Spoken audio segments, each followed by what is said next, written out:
लोगों को नौकरियां उनकी पक्की कर दी। बीजेपी ने चुनावी प्रचार के दौरान जो पुराना तरीका था उस पर लौटते हुए डोर टू डोर कैंपेन किया, नुक्कड़ सभाएं भी की। मतलब सैनी जी ने पिछले 3 महीनों में उन ज्यादातर इश्यूज को एड्रेस करने की कोशिश की जिसे लेकर लोगों के अंदर गुस्सा था। हेलो गाइस, तो कैसे आप सभी लोग। और आप सबको पता होगा अभी अभी हरियाणा में कुछ वोट्स हुए हैं एंड वोट में भाई बीजेपी हारते हारते जीत गई है। एंड इस पे भाई पौआ भाई ने एक वीडियो बनाई है काफ़ी तगड़ी, तो हम आज उसी वीडियो पे रिएक्शन करने वाले हैं एंड देखने वाले हैं भाई कौन कौन से पॉइंट्स बउआ भाई ने बोले। तो चलो देते हैं रिएक्शन। और तुम्हें याद होगा हमारा गेमिंग चैनल है तो जाके सब्सक्राइब करना बिल्कुल मत भूलना। तो ठीक है गाइस, देते हैं रिएक्शन, मिलते हैं लास्ट में। 1000 से 300 रुपए में एडिडास का जूता खरीदने वालों के साथ होता है। वो 300 रुपए में खुशी खुशी एडिडास का जूता खरीद कर लाते हैं तो घर आकर पता चलता है कि वो एडिडास का नहीं एबी बस का जूता है। जी हाँ, ऐसे लोग हैं जिन्हें 3 महीने बाद मिलने पर पता चला कि जिस लड़की को वो इतने टाइम से साउथ दिल्ली की सुहानी समझकर बात कर रहे थे वो गाजियाबाद का सोहन सिंह निकला। लोकसभा रिजल्ट के बाद जिस हरियाणा को उसने अपना मान लिया था वही हरियाणा 8 तारीख की दोपहर को फिर से बीजेपी के साथ भाग गई। जी हाँ, पार्टी की इस हार से कुछ कांग्रेसी तो इतने दुखी हैं कि वो जीत के बाद फोड़ने के लिए लाए गए सूखी बमों को ही चटनी लगाकर खा चुके। समझ नहीं आ रहा मैं क्या कहूँ। इससे पहले कि मैं कुछ और कहूँ मैंने उस ढोल वाले की बात सुनी थी जिसे बोला रखा था। क्या हुआ, अभी जा रहे हो क्या? क्यों अभी नहीं रुकना?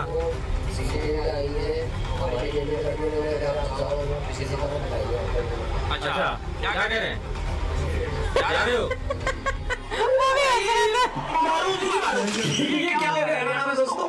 बीजेपी हरियाणा की 90 में से 50 सीटें ऑलमोस्ट लाकर लगातार तीसरी बार सत्ता में आ गई। कांग्रेस लगातार तीसरी बार चली हुई है। लोकसभा चुनाव में जब से कांग्रेस को 10 में से 5 सीटें आई थी हरियाणा में, ये मानकर चल रहे थे कि बस अब हरियाणा में हमारी ही सरकार बनने वाली है। इन लोगों का कॉन्फिडेंस देखकर इलेक्शन कमीशन को भी एक बार लग रहा था कि हरियाणा में विधानसभा चुनाव कराने के लिए या फिर कहने देंगे इस बार है हरियाणा का अगला सीएम बनने के लिए 2 महीने से हुड्डा जी और कुमारी शैलजा ऐसे लड़ रहे थे जैसे बीजेपी वालों ने पॉलिटिक्स छोड़कर पानीपत में जलेबी की फैक्ट्री खोली। वही जलेबी की फैक्ट्री जिसकी नींव हरियाणा चुनाव में राहुल भवन ने रखी। तब भी मैंने यही कहा था, क्या कहा था बाबू? रुको जरा, सब्र करो। इतनी जल्दी शपथ ग्रहण में पहनने के लिए शेरवानी न सिलवाओ, रुको जरा सब्र करो। ऐसा ना हो कि रिजल्ट इधर उधर हो गया तो बाद में उसी शेरवानी को फाड़कर पोछा बनाना पड़े। अच्छा लगता है क्या? नहीं, मैंने तब भी कहा कि नए बंगले में करवाने के लिए अभी से जो पेंट के डब्बे खरीदे हो बाद में उसी पेंट को अपने मुंह पर लगाकर मोहल्ले की सर्कस में तुम्हें जोकर ना बनना पड़ेगा। और तुम जोकर बन गए तो तुम्हारे किसी सीनियर लीडर के तुम उसे चैलेंज कर रहे हो जोकर बन के।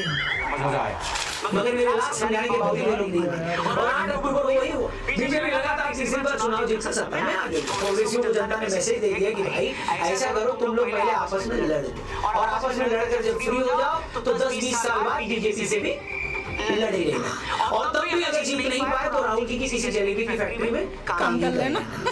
सीरियस रहो दोस्तों, सच कहूं तो मुझे समझ नहीं आ रहा था कि कांग्रेस चुनाव से पहले इतनी ओवर कॉन्फिडेंट क्यों थी कि वो जीत ही जाएगी।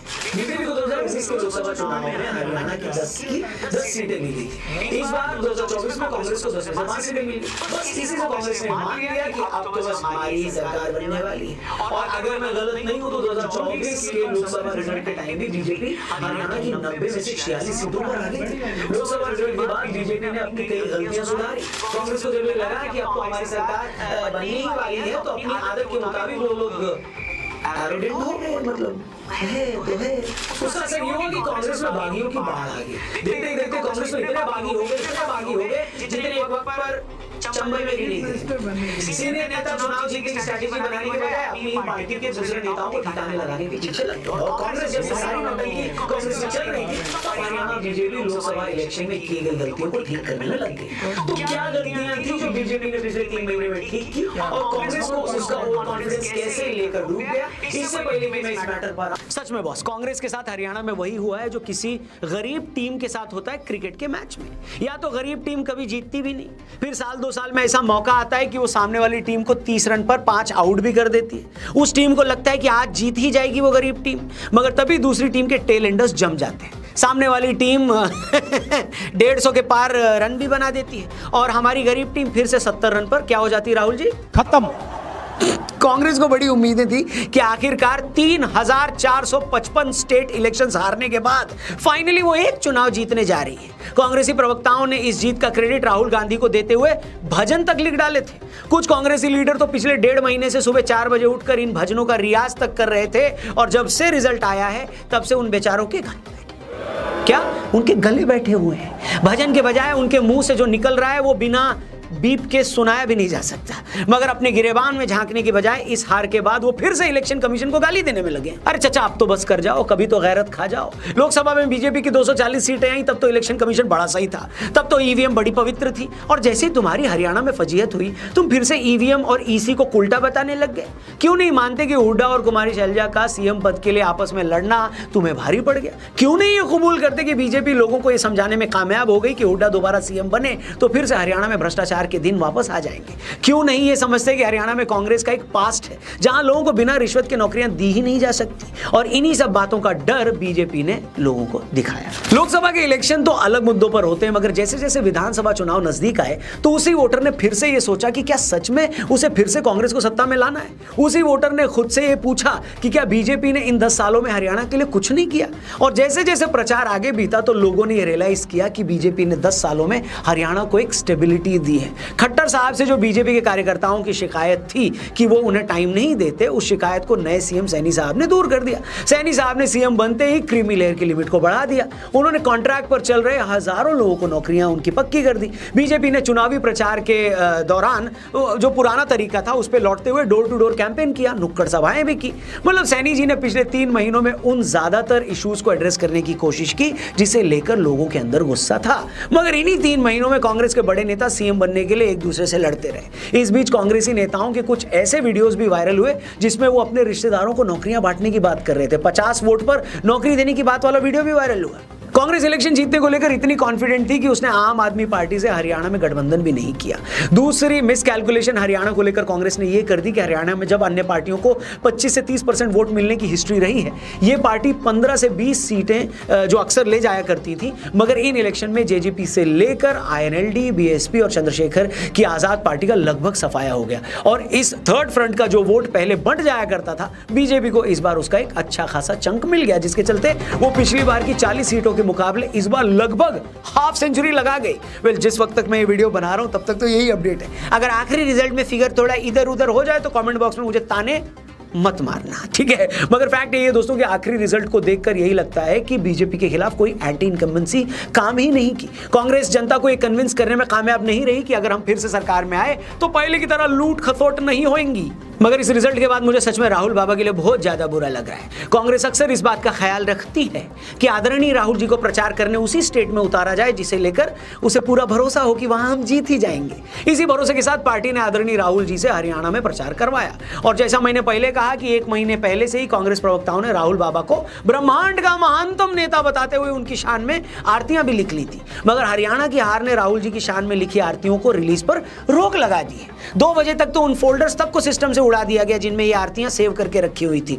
सच बता रहा हूं। और जैसे पाकिस्तानियों को ये लगता है ना कि या तो उनकी टीम जीतती है या फिर क्रिकेट मैच फिक्स होता है, ठीक उसी तरह कांग्रेसी नेताओं को भी भरोसा नहीं हो रहा कि उस जैसी महान पार्टी को जनता ने खारिज कैसे कर दिया। उसे एक बार फिर यही लग रहा है कि या तो ईवीएम चरित्रहीन है या फिर इलेक्शन कमीशन बेवफा है। रिजल्ट के बाद से इन लोगों ने इलेक्शन कमीशन के नाम की इतनी छाती कूटी है कि उनके फेफड़े मुंह के रास्ते बाहर आ गए। सच बता रहा हूं, बेचारे घुटना मुंह में घुसाकर अपनी रुलाई रोक रहे हैं। कुछ कांग्रेसी तो अपनी अकल पर पड़े पत्थर इलेक्शन कमीशन के दफ्तर पर फेंक कर अपनी भड़ास निकालने की कोशिश कर रहे हैं। मगर इन सब से हकीकत नहीं बदलने वाली मेरे मित्र। लुटिया डूब चुकी है, जलेबी की फैक्ट्री पर बुलडोजर चल चुका है। सीएम बनने की उम्मीद में सिलवाई गई शेरवानियों ने पंखे से लटक कर अपनी जान भी दे दी है। और जितने भाड़े के चुनावी एक्सपर्ट्स थे उन्होंने जीवन में 73,000वीं बार अपना मजाक उड़वा लिया है। पहली संभावना तो ये है कि पूरे हरियाणा में कांग्रेस की हवा चलेगी और उसको बहुमत आएगा।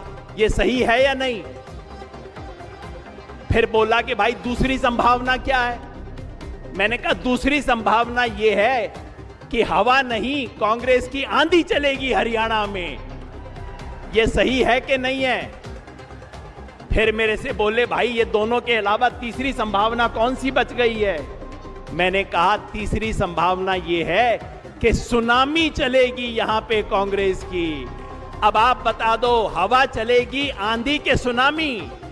आखिर में मेरी ईश्वर से यही प्रार्थना है कि वो ऐसे निष्पक्ष चुनावी विश्लेषकों को हरियाणा के ये रिजल्ट सहने की शक्ति दे। मेरी ईश्वर से यह भी प्रार्थना है कि वो उन यूट्यूबर्स को भी थोड़ी गैरत दे जो पिछले 3 महीने में 300 बार गली गली घूमकर ये बता चुके थे कि कैसे कांग्रेस पार्टी की 70 सीटें आ रही हैं। और मेरी भगवान से ये प्रार्थना भी रहेगी कि वो ऐसे हर आदमी को चुल्लू भर पानी भी दे। चुल्लू भर क्यों?